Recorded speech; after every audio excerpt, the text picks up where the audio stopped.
happiness is power, which translate to attractiveness. Alam mo naman ang toxic talaga ng mga babae. Ginagawang hobby, pag-overthink. It's a negative feedback, look down, spiritual of toxicity. Alam mo yung nananinig ka, tapos wala naman ginagawa, tapos nagtetest ka na pala. Diyos ko, na lang talaga. I did tell her of these things.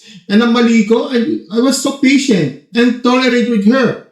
Because of my ex before her, so much worse. That tolerates backfired because I called her out but didn't establish a firm boundary. Kaya yun, like a tumor lumalala ng lumalala. But the time I realized we were distant from each other and naghahanap na nga ng breakup, diba?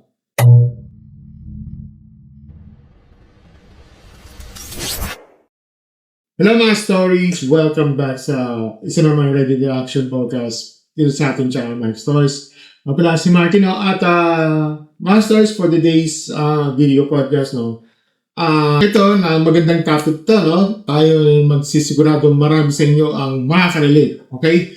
Well, ang title ng post ito sa Reddit, sa Open Chest. Sabi yan, ang title nito is, alam nyo yung kasabihan na a happy man is dangerous. Mga stories pag sinabi nating dangerous, hindi ito dangerous sa ibang tao. Dangerous daw ito sa partner. Okay? Kasi ang lalaki masaya ay nakakatakot daw para sa babae hindi source ng kasiyahan. Yung kasiyahan niya. Well, interesting. Mga stories interesting to, di ba? Well, let's go. Let's say para sa ito, medyo may lalim to, mahaba-haba to. At tara, basahin natin itong yung Reddit post na to. Okay? So, ito galing ito sa Of My Experience. So, binasa ko muna. A woman doesn't want if a man is too happy, especially if she's not the source of that happiness. Well, I was that guy. I have a life of happiness outside of our relationship. I'm happy with her and our relationship. But I can also be independently happy by myself through my hobbies. And that's a threat to her because baka kung ano-ano daw gawin ko. Baka ma-attract daw ako sa iba. And all the usual baseless hinala. So, ito mga stories, ang laro kasi dito, masaya si kuya sa relasyon niya, masaya rin siya sa sarili niya, diba? At ang problema kasi dito masaya siya kahit hindi kasama yung jowa niya. At doon nagsimula ang gulo. Sabi niya pa niya, we started perfect for each other, pero she was setting me up for failure. Always testing me, always pressing me to the edge. We had the great thing, and she was on the path to self-sabotage. At ang ending masters, yung girlfriend mismo ang humingi ng breakup, Hindi dahil nag-cheat si kuya, Hindi dahil naging masamang tao si kuya, kundi dahil ang overthinking ni girlfriend niya ay kumain sa kanya. Ang anxiety niya, ang insecurities niya. And then this post, sabi niya, mga stories, ito yung pinakamasarap ng tanong niya. Is it worth losing yourself and character simply to save a relationship, even if it doesn't even begin to address the root cause of our issue, their own insecurities, di ba? May mga comments din na sabi ng isa, na 5 years pala sila magkasama, yung unang 4 na taon, periods with healthy, bihira na mag-away, okay? Tapos sa 5th year, doon nagsisimula yung mga pagdidistansya, yung girlfriend, ina-associate yung mga hobbies niya sa negativity, Kahit healthy outdoor hobbies naman yun, di ba? Well, sabi nga ni Open, hindi na nga ako hindi na nga ako pala inom, hindi na ako nag-iossi, hindi na nagsusuga, walang wandering eye. I was loyal and faithful to her all of those years, di ba? At yun yung punchline niya, nung humingi na ng breakup yung girlfriend niya at hindi siya lumaban. Hindi na siya lumaban, Sabi niya, I don't wanna fight with someone who even fight for me. Okay. So, yun yung kabuuan ng kanyang dito. So, mapapansin nyo, basahin nyo na lang ito, So, okay. So, mga stories, dito na tayo sa karne ng episode, At dito tayo mapapakagat. Okay? Una sa lahat, no, let me stay with you. With open on this one. Okay? And let me explain why. Okay? Number one rule is kahit anong healthy relationship, no, you are two whole individuals choosing to be together. Okay? Hindi ka kalahati ng isang tao na naghahanap ng kabila. Okay? Hindi ka isang incomplete puzzle piece. Okay? Pumasok ka sa relasyon na may sarili kang identity. May sarili kang interest, may sarili kang course, may sarili kang source ng kasiyahan, at dapat ganun din ang partner mo.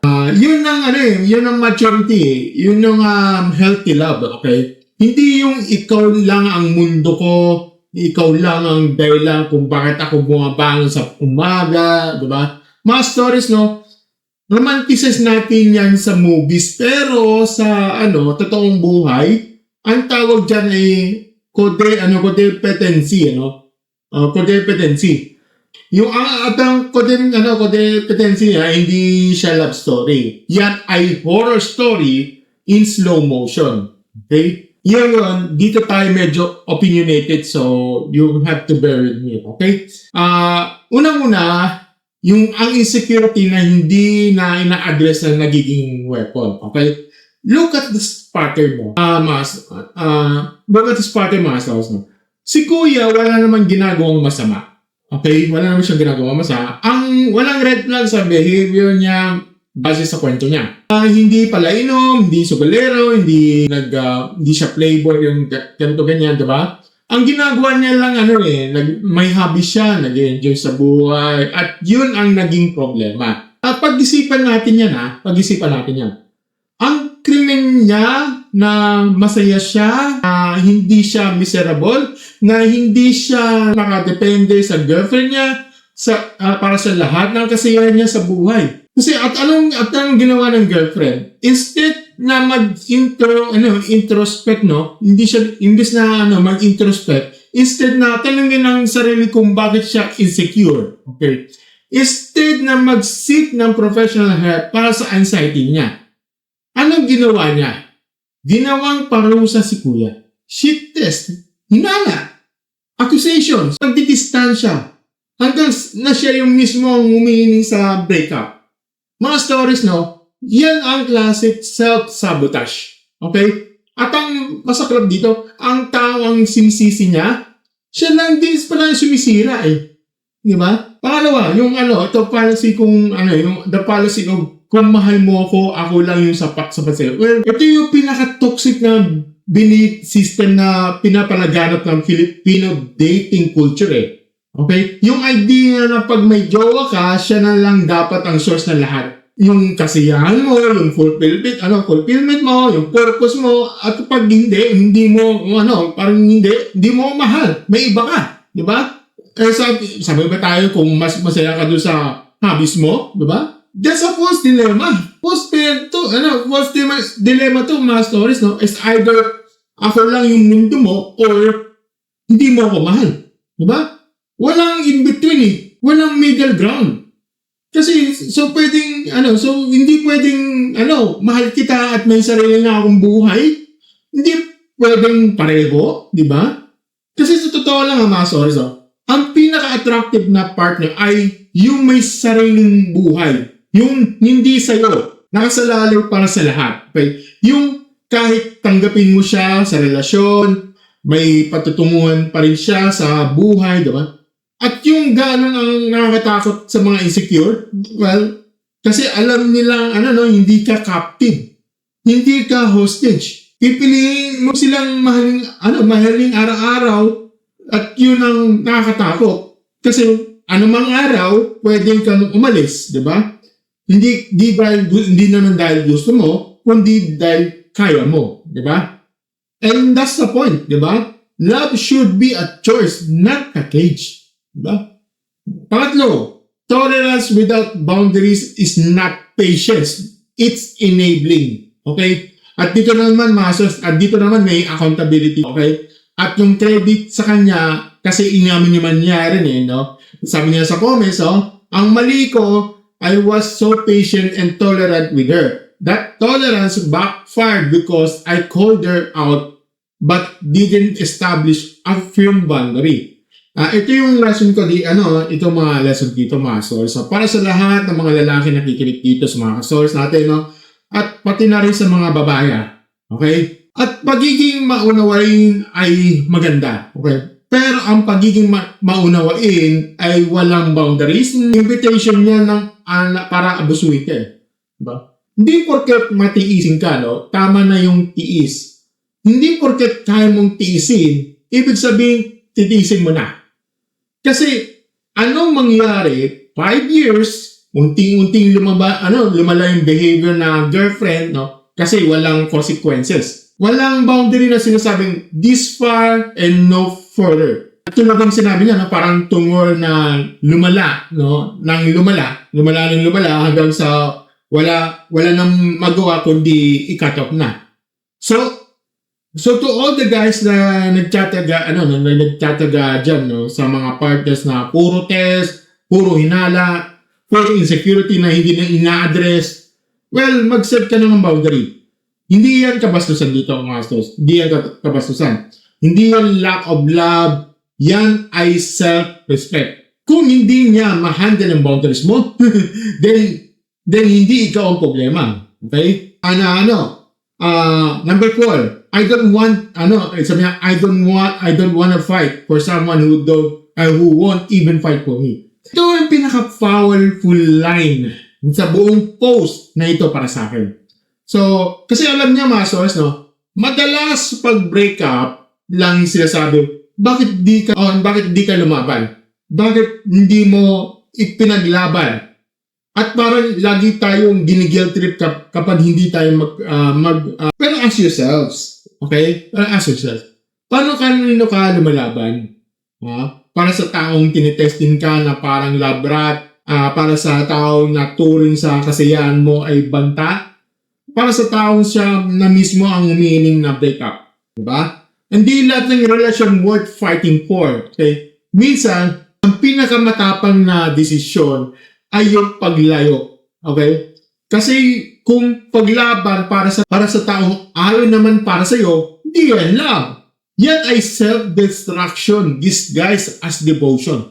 Number 5. Ito, let's talk about yung comment na baka matulungan siya ng time sa'yo. Okay? May nag-comment na baka kukulangan daw siya sa quality time. At alam mo, fair point, no? Valid naman yun. Hindi ko dinidismiss yun. Pero, malaking pero to kung ang paraan mo ang pag-communicate na kulang ka sa quality time, no? At ay through shit test, baseless accusation, at emotional withdrawal, di ba?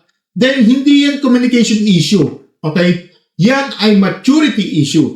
Yan ay emotional intelligence issue. Well, sabi niya ni Opie, no? He was possibly supporting her to find something she can do for herself. Hindi niya ina-isolate ng girlfriend niya. Hindi naman niya sinisingil ang time ang girlfriend niya. Ino-offer niya ang opportunity na magkaroon din siya ng sariling hobbies. Sariling interest, di ba? At saka yung sariling interest. Pero hindi yun ang gusto ng girlfriend. Ang gusto, si kuya ang mag-shrink para ma-fit sa maliit sa mundo niya. Okay? At doon talo sa tanong ni Opie na napakaganda. If I'm no longer me, am I still the man she loved in the first place?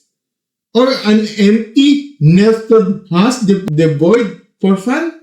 The answer is obvious, hindi na. Kung tatanggalin mo lahat na ng papasaya sa kanya, ang natitirang tao ay hindi na siya. At hindi rin yung mga tao na kilala na minahal niya yung girlfriend niya. So ano ang point? Diba? So, number 6. A happy man is dangerous. Dangerous para kanino? Okay? At dito, no, gusto kong i-address ang buong premise. Okay? Oo, may kasabihan na may a happy man is dangerous. Totoo yan, oo. Pero hindi sa context na iniisip ng iba. Okay? Ang happy man is dangerous hindi dahil ng babae, hindi gano'n. Hindi dahil malikot ang mata, gano'n. Hindi dahil hindi siya makapagkatiwala, gano'n. Ang happy man is dangerous dahil hindi mo siya makokontrol. Hindi mo siya ma-hold hostage emotionally. Hindi mo siya ma-manipulate gamit ang guilt at insecurity. Kasi may sarili siyang buhay. May sarili siyang halaga at may sarili siyang kasiyahan. At yun ang nakakatakot sa mga taong sanay sa kinokontrol ang partner niya. Kasi ang masayang tao, hindi yun magpapakaalipin sa relasyon. Ang happy man is dangerous. Dangerous sa mga tao hindi marunong magmahal ng tama. So, mga stories, ito ang masasabi ko lang dito. Simple lang. Huwag mo isakripisyo ang pagkatao mo para sa relasyon na hindi ina-address ang tunay na problema. Ang insecurity ay hindi kasalanan sa partner mo. Ang insecurity ay personal na laban na ikaw at ikaw lang ang makakatuklas o makakalutas nito. At kung ikaw ang partner na insecure, hindi ko sinasabing masama ka. Take note, hindi ko sinasabing na masama ka. Hindi ko sinasabing walang kwenta ang nararamdaman mo. Totoo ang nararamdaman mo. Pero hindi totoo ang mga kwento na ginagawa ng utak mo. Ang anxiety mo ay hindi katotohanan. Ang overthinking mo ay hindi ebidensya. So kung nararamdaman mo ang insecure ka, seek help. Talk to a professional. Introspect. Huwag mong gawing hostage ang partner mo sa mga insecurity na hindi naman niya ginawa. Diba? At para sa mga lalaki dyan, o sino man nasa posisyon ni OP dito, tandaan nyo, your happiness is not a crime. Your independence is not infidelity. Your hobbies is not threats. Okay? Ang tanong para sa iyo, hindi ka nilimitahan. Siya pa ang nag-i-encourage sa iyo na lumago. Nagpakasaya, nagpakasya at maging mas magandang version mo ng sarili mo. Hindi yung pipigilan ka sa mga bagay na nagpapasaya sa'yo kasi natatakot siya mawala ka. Kasi ang love na built on fear, hindi love yan. Yan ay prison ng yan ang prison na may flowers lang sa labas. So, at yun mga stories, sa dami natin pag-usapan itong episode na to sa Reddit. Sa mga puli kayo maaari ng mga sarap na relasyon itong topic ito, Kung nakarelate kayo, comment nyo lang sa thoughts nyo, share yung mga experience nyo, at kung may kilala kayong insecure na nag-overthink na relasyon, sa inyo na lang sa kanila, At hindi para awayin sila, kundi para pag-isipan nila. So, huwag kayong, magkalimutan na like, share, subscribe sa ating channel, and click na notification button sa ating baba. Okay? Mabalik sa mga as always, mga stories. Thank you and have a good time, story. Bye.